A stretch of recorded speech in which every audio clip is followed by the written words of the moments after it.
Ever considered how your emotions influence your spending habits? It's an intriguing concept, isn't it? The truth is, our feelings about money can significantly sway our financial decisions. Emotions like fear, excitement, stress, and even joy all have a role to play in this intricate dance of dollars and cents. This, my friends, is what we call the emotional currency of money. Let's delve a bit deeper.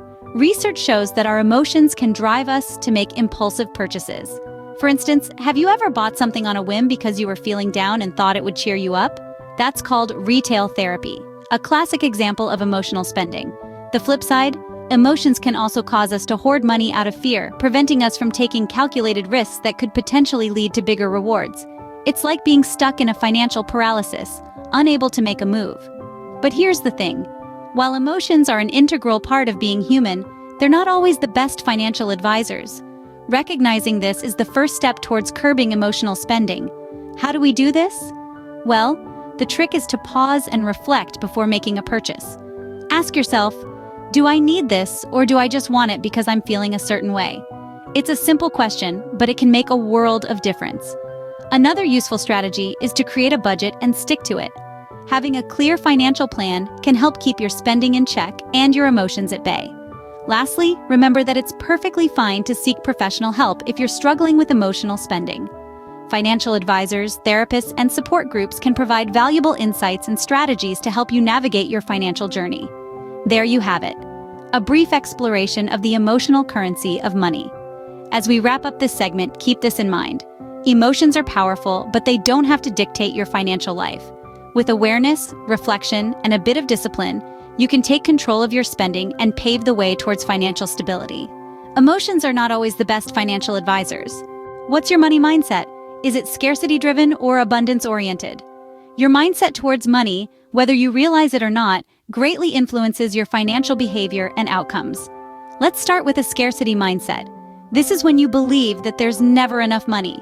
You about every dollar spent and fear losing what you have. This mindset can lead to stress, anxiety, and often poor financial decisions. For example, let's consider a person who grew up in a family where money was always tight. As an adult, they became overly cautious with their money, even when they started earning a good salary. Their fear of not having enough held them back from making investments that could have grown their wealth. On the other hand, an abundance mindset believes there's always enough money. You're confident that you can create opportunities to earn more. This mindset encourages taking calculated risks, like investing in stocks or starting a business. Let's take another individual, for instance. They grew up in a similar situation, but chose to view money differently. They believed they could create their own financial success. So, they invested wisely and started their own business. Their abundance mindset allowed them to take risks and ultimately achieve financial freedom. Now, neither mindset is inherently right or wrong. It's about balance. Having a scarcity mindset might make you a good saver, but it could also prevent you from taking necessary risks. An abundance mindset might make you an ambitious investor, but without caution, it could lead to financial ruin. So how can you cultivate a healthy money mindset? Start by recognizing your current mindset and its implications. If you find yourself always worrying about money, try to shift your focus to opportunities instead of obstacles. Practice gratitude for what you have and visualize your financial success. And remember, it's okay to seek professional help. Financial advisors, psychologists, and even self-help books can provide valuable insights. The way you think about money shapes your financial future. Embrace a mindset of balance and abundance, and you'll be setting yourself up for financial success. Are you aware of the behavioral biases that might be sabotaging your financial decisions? We all have biases, and when it comes to money, these biases can lead us down unexpected paths. From fear of loss to overconfidence, understanding these behavioral traps is the key to making better financial choices. Fear of is a common bias where our fear of losing something outweighs the potential gain. Think about it. Have you ever held on to a losing investment for longer than you should have, hoping it would bounce back? That's fear of loss at play. We irrationally hold on to losses because we fear the pain of loss more than we value potential gain. Another bias that can trip us up is overconfidence. Overconfidence can make us believe that we are better at predicting the markets than we actually are. It's like entering a gamble and believing you have a strategy to win. Overconfidence can lead us to take unnecessary risks and overlook important details. Then there's the bias where we seek out information that confirms our existing beliefs while conveniently ignoring anything that challenges them. For example, if you're convinced that a particular investment strategy is the best, you might only pay attention to news articles that support this view, while ignoring evidence to the contrary. So how do we these biases? The first step is awareness. By recognizing these biases, we can actively work to keep them in check. It's about taking a step back, questioning our decisions, and seeking out diverse perspectives. Consider employing strategies like regular investment, where you invest a fixed amount at regular intervals. This can help mitigate the influence of biases by taking emotion out of the equation. Also, don't be afraid to seek professional advice. Advisors can provide an objective perspective and help you navigate your biases. Recognizing your biases can help you make smarter financial decisions. By understanding and taking control of our behavioral biases, we can become more effective in managing our finances and ultimately achieve our financial goals. Did you know that your daily habits can significantly impact your financial well-being? Dive into the world of habits and their connection to our financial lives. Habits, those recurring patterns of behavior we do almost without thinking, form the bedrock of our daily lives. And when it comes to our finances, they can either be our greatest ally or our worst enemy. Think about it. Do you automatically reach for your credit card when shopping online? Do you habitually buy a $5 latte every morning? Or perhaps you're in the habit of setting aside a portion of your paycheck each month for savings?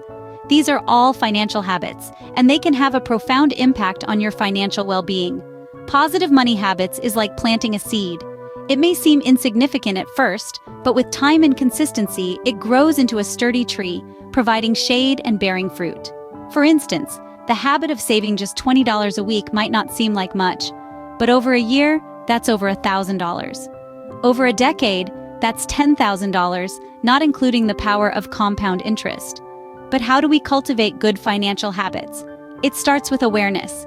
Take stock of your current money habits. Which ones are helping you grow financially, and which ones are holding you back? Once you've identified these, it's time to start making changes. Habits aren't formed overnight. It takes consistency and patience. Start small. Instead of aiming to save half your income right away, why not start with just 10%? Over time, as you get used to this new habit, you can gradually increase the amount you save. Practical tip is to automate your savings. By setting up automatic transfers from your checking to your savings account, you're cultivating the habit of paying yourself first. This ensures that saving becomes a non-negotiable part of your financial life.